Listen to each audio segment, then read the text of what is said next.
The Far Quest, The Chronicles of Cursoon, Book 1, by R. Jason Lynch, copyright 2016, EMP 2023, all rights reserved.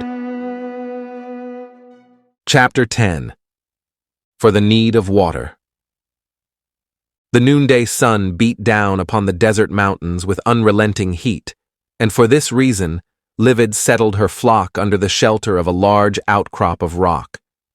While her sheep and the donkey dozed in the shade, Livid stood in a high place, silently twirling her sling and watching all the land below. The growling of her stomach reminded her that she had not eaten any breakfast. The noon hour was the best time of the day to hunt, for with the sun directly overhead, she did not cast a long shadow that might warn her prey she was standing above them. Using her hunting skills, the gray shepherdess scanned all the rocks and ravines below with her keen, colorless eyes. Then suddenly, she caught a glimpse of a rock hare hopping cautiously out from the shelter of a crevice.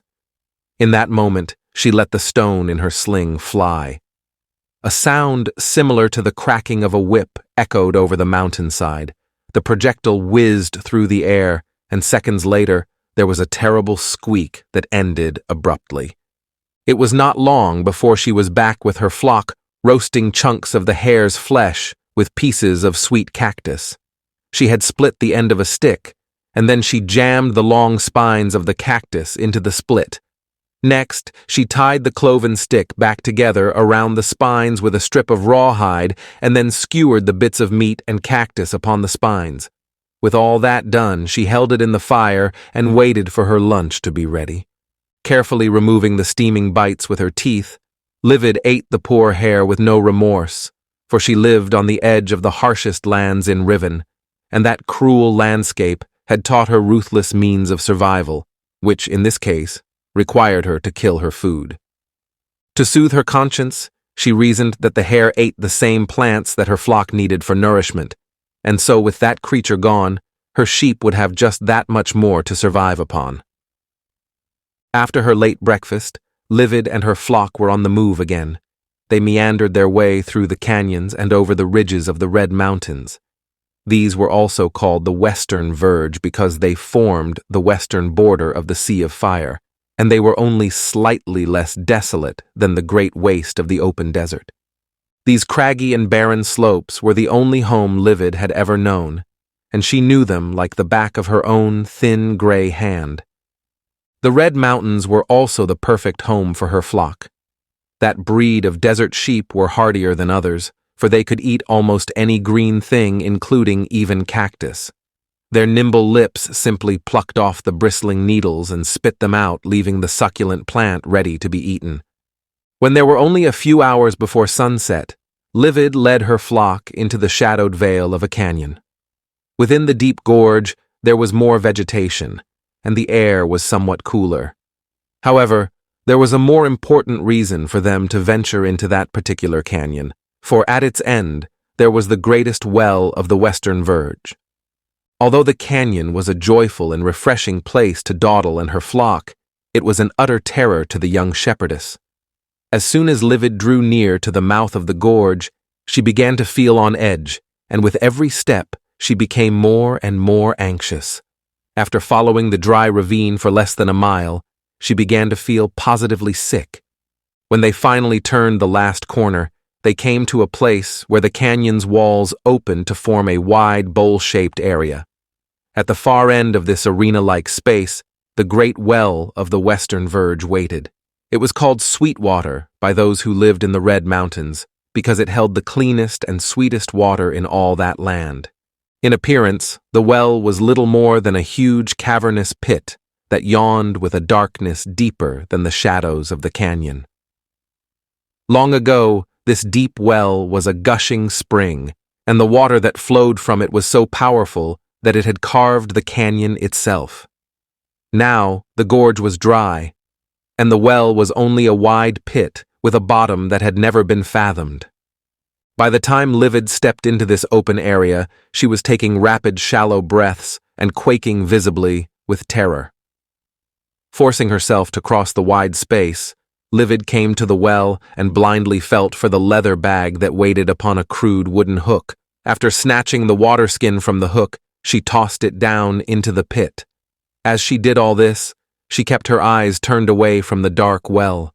Years ago, she had found that the task of watering her flock was much more tolerable if she kept her gaze on the narrow crack of clear blue sky above the canyon.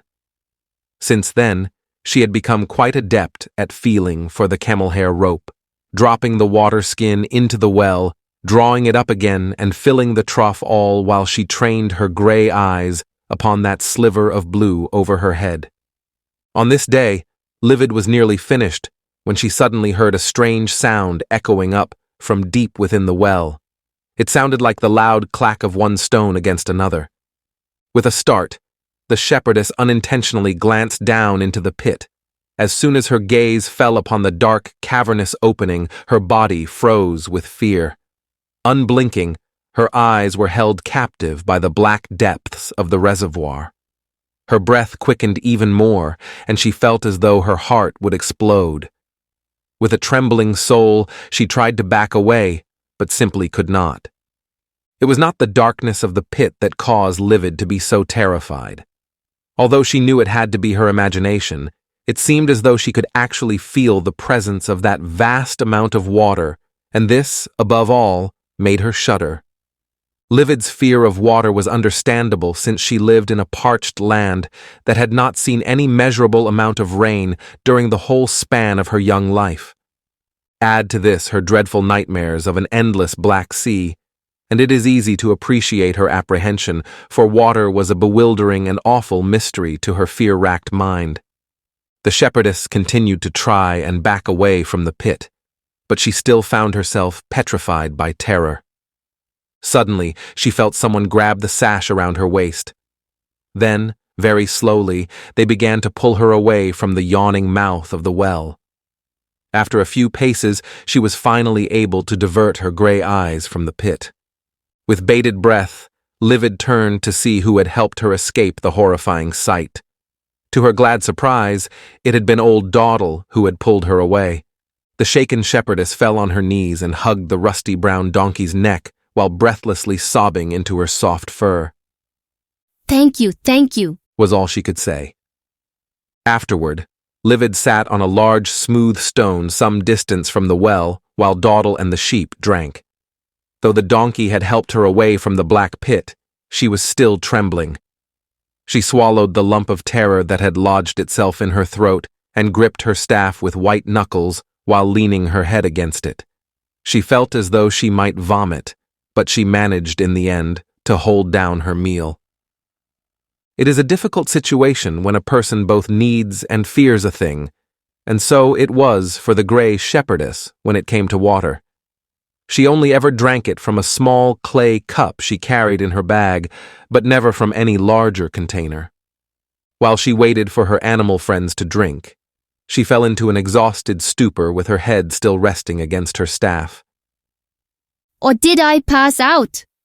She could not be sure. After what only seemed to be a moment, the gray shepherdess sleepily opened her eyes and was startled to discover the cheerful face of a small lamb. The lamb bleated as if to say, "We're done drinking. Let's get going." All right. Livid replied with a quivering voice. Without looking back at the well, the shepherdess gathered her things and roused the donkey, who had also decided to catch a short nap. Come on, Dawdle, time to move on. The old donkey only snorted and closed her eyes again. Dawdle was always grumpy when she first awoke. After the donkey finally climbed to her hooves, Livid gladly led her flock away from the well, and as they turned the nearest corner in the canyon, she breathed a sigh of relief. In that same moment, a shadow moved within the gaping mouth of the reservoir. As the dark shape silently crept out of the pit's black opening, it put forth great effort to keep itself within the shadows of the canyon. However, even within this muted light, it was clear that the shape was not a mere beast. Every inch of the figure was wrapped in dirty, tattered rags, and though its eyes could not be seen, it was evident by the turning of its shrouded head that its gaze was locked upon the departing gray shepherdess. As the creature moved to follow Livid, a sickle-shaped blade glinted in its mummy-like hand.